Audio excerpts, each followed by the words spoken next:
Each and every Formula One team has the goal and the ambition of making the best car on the grid.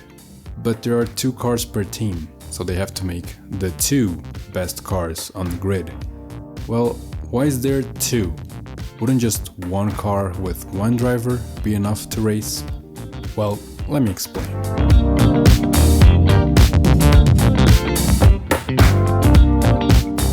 Welcome everyone. Today I'm going to discuss with you the reason why there are 2 drivers per team in Formula One and how that came to be. Before we dive into it, I just want to make sure we are all on the same page and that everybody's aware of the differences between the 2 championships that they have in Formula One. I know this may seem a little odd, but please stay with me and it will all be clear in the end. So, a quick recap. Formula One is divided into 2 championships, the Drivers' Championship and the Constructors Championship. The Drivers' Championship is only between drivers. Each driver sums up points throughout the season according to their finishing position at each race. Here's a table of points for you to follow. First place gets 25 points, second place gets 18 points, third place gets 15 points, and you get the idea. Logically, at the end of the season, the driver with the most points is crowned the Drivers' World Champion. And it's that title that everybody's after. Ultimately, it matters more than the prize money that they receive, which is just a little bonus compared to their huge salaries.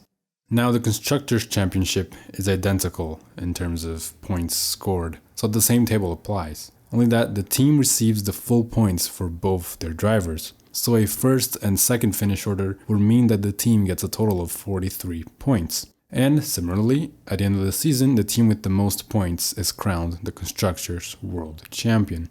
The key difference, however, is the prize. Because of the unique way Formula One operates and how they make money, which deserves its own separate video, at the end of the season, all of the money is split between all of the teams in proportion to their finishing order in the championship. The first place team gets a bigger percentage than the second place, and the second place receives more money than the third place, and so on. The prize money can be reinvested into research and development for next year's car, and if you received more money than your competitors, then you can invest more. Unfortunately, in Formula One, the reality is that teams who can invest a lot of money will predominantly beat those with less investments, hence why the prize money is so important. Now let's go over a few scenarios and see how the amount of drivers can reduce the risks for the teams and increase their profit. Imagine there's only 1 driver per team, and they're competing in both the Drivers and in the Constructors Championship. If the driver wins a lot of the races and the car is reliable enough, they could win both of the championships. Sure, that's a lot easier said than done, so let's bring in some statistics. If the car from a given team is pretty reliable, let's say it has an 80% chance of completing the race, in turn it will have a 20% chance of not completing it. Now, if the team had 2 cars, and each car still had the same chance of finishing your race, and a 20% chance of not finishing it, the probability of having both cars not finish the race is now 4%. With 3 cars, it's less than 1%, and with 4 cars, it's basically 0. Put this from the manufacturer's perspective. They cannot afford to depend on a single driver, on a single chance to score the points that they need badly for the Constructors' Championship. It's risky, especially since a lot of the cars are not nearly as reliable as the example we just looked at. And so teams realized that by having more drivers competing, they would increase their chances of scoring more points while decreasing the risks that they were taking.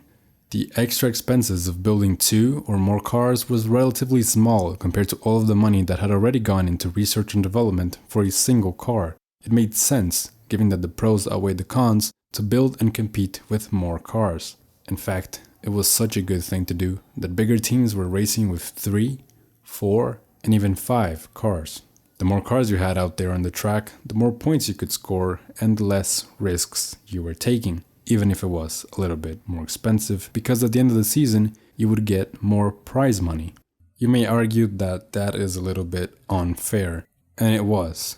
But rest assured that this practice did not last long.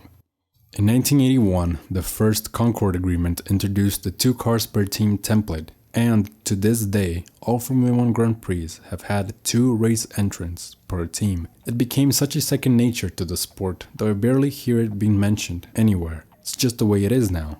I for sure thought it was something very interesting and wanted to share it with you guys.